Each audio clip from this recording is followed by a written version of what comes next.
അസ്സലാമു അലൈക്കും വറഹ്മത്തുള്ളാഹി. തബ്ലീഗ് ജമാഅത്ത് എന്ന് പറയുന്ന ഒരു സംഘടന. എന്താണ് തബ്ലീഗ് ജമാഅത്ത്? നമ്മുടെ നാട്ടുകളിലൊക്കെ ഒരുപാട് സംഘടനകളുടെ കൂട്ടത്തിൽ കണ്ടുവരാറുള്ള ഒരു സംഘടനയാണ് തബ്ലീഗ് ജമാഅത്ത്. അധികം ആളുകളില്ലെങ്കിലും അവർക്ക് സ്വന്തമായി ഒരു ഓഫീസോ സ്വന്തമായി കൊടികളോ രജിസ്റ്ററോ മെമ്പർഷിപ്പോ ഒന്നുമില്ലെങ്കിലും വളരെ കുറച്ച് ആളുകൾ കൂട്ടമായി പ്രവർത്തിക്കുന്ന ഒരു സംഘടനയാണ് തബ്ലീഗ് ജമാഅത്ത്. ഒന്നും കൂടി പറഞ്ഞാൽ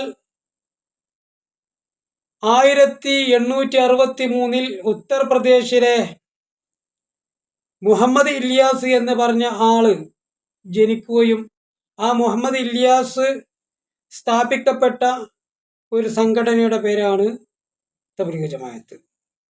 തബ്ലീഗ് ജമാഅത്തിന്റെ ആളുകൾ അദ്ദേഹത്തെ ഇല്യാസ് മൗലാന എന്ന് വിളിക്കപ്പെടാറുണ്ട്.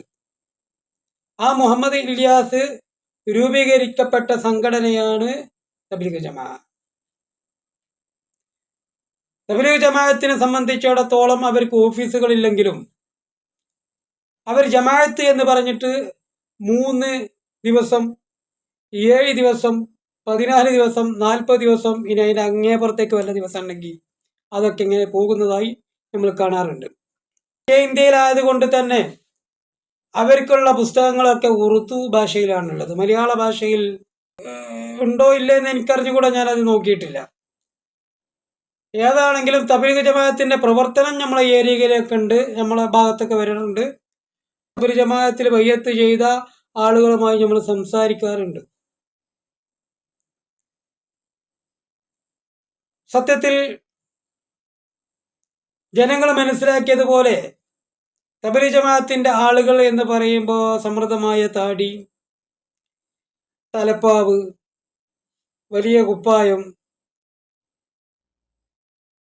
സുന്നത്താക്കപ്പെട്ട അത്തറ്, സുന്നത്താക്കപ്പെട്ട മൂതരം, അതുപോലെ തന്നെ അറാക്കിന്റെ കൊള്ളി, ഇങ്ങനെ വലിയ നല്ല വേഷവിധാനത്തോടു കൂടി പുഞ്ചിരിച്ചുകൊണ്ട് വരുന്നത് കാണുമ്പോൾ അവരുടെ ആ ബാഹ്യമായ ചേഷ്ടകൾ കണ്ടുകൊണ്ട്, അവരുടെ ആ താടിയും തലയെക്കെട്ടും കണ്ടുകൊണ്ട് കുറെ ആളുകളൊക്കെ അത് നല്ലതാണ് എന്ന് മനസ്സിലാക്കുകയുണ്ടായി. ഇങ്ങനെയുള്ള ആളുകൾക്ക് എന്താണ് കുഴപ്പം? അവർ നിസ്കരിപ്പിക്കുകയല്ലേ ചെയ്യുന്നത്. അത് ശരിവെക്കുന്ന രൂപത്തിൽ ഇന്നലകളിൽ വളരെ മോശപ്പെട്ട് നടന്നിരുന്ന ആളുകൾ ഇന്ന് അദ്ദേഹത്തിന്റെ ഇവരെ കൂടെ നടക്കുമ്പോൾ, തബ്ലീഗ് ജമാഅത്തിൽ മെമ്പർഷിപ്പ് എടുക്കുമ്പോൾ അദ്ദേഹത്തിന്റെ പോക്കറ്റിലുണ്ടാവും വലിയ ഒരു അറാക്കിന്റെ കൊള്ളി. 5 നേരം പല്ല് തേക്കുകയും ചെയ്യും. കഴിഞ്ഞ ദിവസം അവന് രാവിലെ എണീച്ചിട്ടുണ്ടെങ്കിൽ രാവിലെ പല്ലുമോറും കൂടി തേച്ചേക്കാത്തവനും തബ്ലീഗ് ജമാഅത്തിൽ മെമ്പർഷിപ്പ് എടുത്ത് പിന്നാലെ കൂടിയാൽ പിന്നെ അവരുടെ കയ്യിൽ അറാക്കിന്റെ കൊള്ളിയായി. ഇങ്ങനെയൊക്കെ ചിന്തിക്കുന്ന ആളുകളുണ്ടാവും. അതുപോലെ ഇവരുടെ പ്രവർത്തനം എന്ന് പറഞ്ഞിട്ടുണ്ടെങ്കിൽ നിസ്കരിപ്പിക്കുകയല്ലേ. അതിനവർ ചിലപ്പോൾ സമൂഹത്തിലെ മുസ്ലിം ജമാഅത്ത് പള്ളികൾ തിരഞ്ഞെടുക്കാം, അല്ലെങ്കിൽ പള്ളിന്റെ സമീപത്തുള്ള ഏതെങ്കിലും വാടക വീടുകൾ അതിനെ കേന്ദ്രീകരിക്കാം. ഇങ്ങനെയൊക്കെയാണ് അവരുടെ പ്രവർത്തനങ്ങൾ. വരുമ്പോൾ തന്നെ ചട്ടി, കുടുക്ക, പാത്രം, ഈ ജീവിക്കാൻ ആവശ്യമായ എല്ലാ സംവിധാനത്തോടു കൂടി വന്നിട്ട് 7 ദിവസമോ 14 ദിവസമോ ഒരു മഹലിൽ നിന്നിട്ട് ആ വീടാന്തരം കയറി ഇറങ്ങിയിട്ട് ദഅവത്ത് എന്ന് പറഞ്ഞിട്ട് അവരുമായി ബന്ധപ്പെട്ടിട്ട് ആ ഒരു ദഅവത്തിന്റെ രൂപം നല്ല പ്രവർത്തനമല്ലേ എന്ന് ചിന്തിക്കുന്ന ആളുകളുണ്ടാവും. സുബീന്റെ മുമ്പ് തന്നെ പള്ളിയിലേക്ക് വന്നിട്ട് സുബി കൊടുക്കുന്നതിന്റെ 1 മണിക്കൂർ മുമ്പ് തന്നെ എണീറ്റ് നിന്ന് തഹജ്ജുദ് നിസ്കരിച്ച് ഖുർആൻ ഓതിക്കൊണ്ടിരിക്കുന്ന പള്ളിയിലെ ഖത്തീബിനെ ചെന്ന് കണ്ടിട്ട് പറയും, അസ്സലാമു അലൈക്കും, നിങ്ങൾ സുന്നത്തുകളൊന്നും ഒഴിവാക്കരുത്, ഫർദ് നിസ്കാരം ഒഴിവാക്കരുത്, നിങ്ങൾ റസൂലുള്ളാഹി സ്വല്ലല്ലാഹു അലൈഹി വസല്ലം തങ്ങളുടെ ശരിയാക്കുന്ന താടി വളർത്തണം, അതുപോലെ തൊപ്പി ധരിക്കണം എന്നൊക്കെ. ആരോടാ പറഞ്ഞത്? പള്ളിയിലെ ഖത്തീബിനോട്. പിന്നെ അടുത്ത ക്ലാസ് എന്ന് പറഞ്ഞിട്ടുണ്ടെങ്കിൽ പള്ളിയിൽ വരുന്ന മുത്തുമൂമിനീങ്ങളായ ആളുകളോട്. പള്ളിയിൽ എപ്പോഴും വരുന്ന ആളുകൾ ബാങ്ക് കൊടുത്താൽ പള്ളി സുബീക്ക് വരിക എന്ന് പറഞ്ഞാൽ മുത്തുമൂമിനീങ്ങളാണ് വരിക. അത്തരം ആളുകളോടൊരു ഉത്ബോധന ക്ലാസ്. ഇതൊക്കെയാണ് തബ്ലീഗ് ജമാഅത്തുകാർ പൊതുവെ ചെയ്തുകൊണ്ടിരിക്കാറുള്ള ഒരു ശൈലി.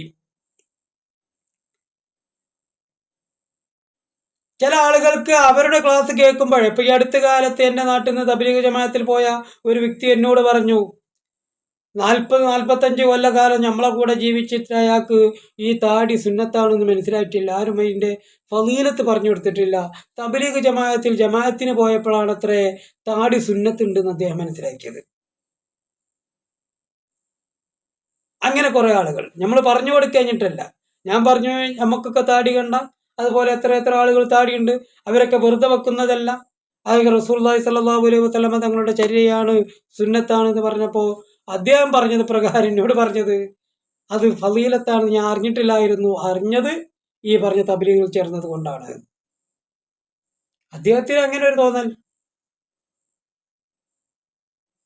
അതുവരെ അദ്ദേഹത്തിന്റെ കാത് അടഞ്ഞിരിക്കുകയായിരുന്നു. അപ്പൊ ചില ആളുകൾ ചിന്തിച്ചു പോകും, ആ ശരിയല്ല ഇത് സംഗതി. എന്താ വെച്ചിട്ടുണ്ടെങ്കിൽ നല്ല വേഷം, നല്ല കന്തൂറ, നല്ല പൈജാമ, അല്ലെങ്കിൽ നല്ല തലയെക്കെട്ട്, നിസ്കരിക്കാൻ വേണ്ടി പറയുന്നു, അതുപോലെ പല ആളുകളെ ബന്ധപ്പെട്ടുകൊണ്ട് അവരെ നന്നാക്കി എടുക്കുന്നു. ഇത് നല്ല പ്രസ്ഥാനം എന്നുള്ളത് തോന്നിപ്പോകും. യഥാർത്ഥത്തിൽ ആ തോന്നൽ അവരുമായി ബന്ധപ്പെട്ട് ചർച്ച ചെയ്യുമ്പോൾ ആ തോന്നൽ താനെ അങ്ങോട്ട് മാറിപ്പോകും. കാരണം എന്തുകൊണ്ട്? അവരുടെ വിശ്വാസത്തിലേക്ക് ചെല്ലുമ്പോൾ, വീടാന്തരം കയറി ഇറങ്ങുമ്പോൾ ഒരിക്കൽ എൻ്റെ വീട്ടിലേക്ക് വന്നിരുന്നു. അങ്ങനെ ഞാൻ അവരുമായി സംസാരിച്ചപ്പോൾ എനിക്ക് ചില കാര്യങ്ങൾ അവരിൽ നിന്ന് ബോധ്യപ്പെട്ടു. അവര് രാവിലെ ഈ ക്ലാസ് എന്ന് പറഞ്ഞ് കട്ടിയുള്ള പുസ്തകം വായിക്കുന്നത് പള്ളിയുടെ മൂലയിലോ ജമാഅത്ത് പള്ളീൻ്റെ മൂലക്കരോ എവിടെയെങ്കിലും ഇരുന്നിട്ട് ജനങ്ങളെ ഒക്കെ വിളിച്ചു ചേർത്തിട്ട് ഫളീലത്ത് പറഞ്ഞു കൊടുക്കുന്ന കിതാബ്, മലയാളത്തിലുള്ള പുസ്തകം. നേരത്തെ ഞാൻ പറഞ്ഞ മുഹമ്മദ് ഇല്യാസിൻ്റെ പുസ്തകമാണെന്ന് തോന്നുന്നു. അതിൽ ഫളീലത്ത് ഇങ്ങനെ പറഞ്ഞുകൊണ്ടിരിക്കും. താടിയുടെ ഫളീലത്ത്, അത്തർ തേക്കുന്നതിൻ്റെ ശ്രേഷ്ഠത, അതുപോലെ ജുമാക്ക് വരുന്നതിൻ്റെ ശ്രേഷ്ഠത, ഇതൊക്കെ പറഞ്ഞു കൊടുക്കും. നല്ല കാര്യം തന്നെ, കുഴപ്പമൊന്നുമില്ല. അതിന് എതിർക്കപ്പെടേണ്ടതേ എതിർക്കുന്നുള്ളൂ. അവരുടെ ആ ഒരു ബാഹ്യമായ പ്രവർത്തനങ്ങൾ മാത്രം മതിയോ? അത് പോരാ. ഇസ്ലാമിനെ സംബന്ധിച്ചിടത്തോളം വിശ്വാസകാര്യങ്ങൾക്കാണ് പ്രാധാന്യം. അതിനാണ് ആദർശം എന്ന് പറയുന്നത്. ആ വിശ്വാസകാര്യങ്ങൾ അത് അവരിൽ നിന്ന് വളരെയധികം വീക്കായ സംഗതികൾ തന്നെയാണ്. വളരെ മോശപ്പെട്ട വിശ്വാസമാണ് പല തബ്ലീഗ് ജമാഅത്തിന്റെ പ്രവർത്തകർക്കുള്ളത്. ഇസ്ലാമിനെ സംബന്ധിച്ചിടത്തോളം കർമ്മങ്ങൾക്ക് 2ാം സ്ഥാനമാണുള്ളത്. 1ാം സ്ഥാനം എപ്പോഴും ഈമാൻ കാര്യങ്ങൾക്കാണ്, വിശ്വാസപരമായ കാര്യങ്ങൾക്ക്. കാരണം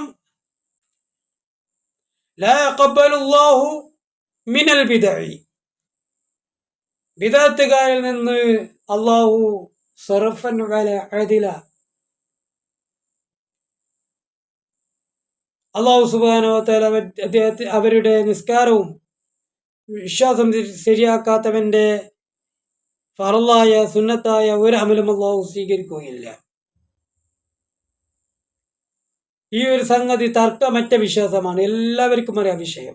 പുത്തനാശയക്കാർക്ക് പോലും ബിദ്അത്തുകാർക്ക് പോലും അറിയാം ലാ യഖബ്ബലുല്ലാഹു മിനൽ ബിദ്അഇ സർഫൻ വലാ അദില എന്ന കാര്യം, അല്ലേ? ഈ ഒരു വിഭാഗവുമായി സംസാരിച്ചു കൊണ്ടിരിക്കുമ്പോൾ ഇവരുടെ വിശ്വാസപരമായ അധിക കാര്യങ്ങളും നിലവിലുള്ള വഹാബികളുമായും മൗദൂദികളുമായും വളരെ ബന്ധപ്പെട്ട് കിടക്കുന്നു. എന്താണോ വഹാബികൾ വിശ്വസിക്കുന്നത് അതേ വിശ്വാസം തന്നെയാണ് മിക്ക തബ്ലീഗ് ജമാഅത്തുകാരുടെ വിശ്വാസമുള്ളത്. എടുത്തു നോക്കി, ചർച്ച ചെയ്ത് നോക്കി. അവർ വീട്ടിലേക്ക് വരുന്ന സമയത്ത് അവരോട് ഇസ്തിഗാസ ചെയ്ത് ചർച്ച ചെയ്ത് നോക്കി. ഇസ്തിഗാസയുടെ വിഷയത്തിൽ, തബറുക്കിന്റെ വിഷയത്തിൽ, തവസ്സുലിന്റെ വിഷയത്തിൽ, ഏതെല്ലാം അഖീദാപരമായി ഉറുക്കിന്റെയും മന്ത്രത്തിന്റെയും വിഷയത്തിൽ, ഇതെല്ലാം അവർ അവലംബമാക്കുന്നത് വഹാബികളെ തന്നെയാണ്. ഇനി വിശുദ്ധമായ റബീഉൽ അവ്വൽ മാസം വരുമ്പോൾ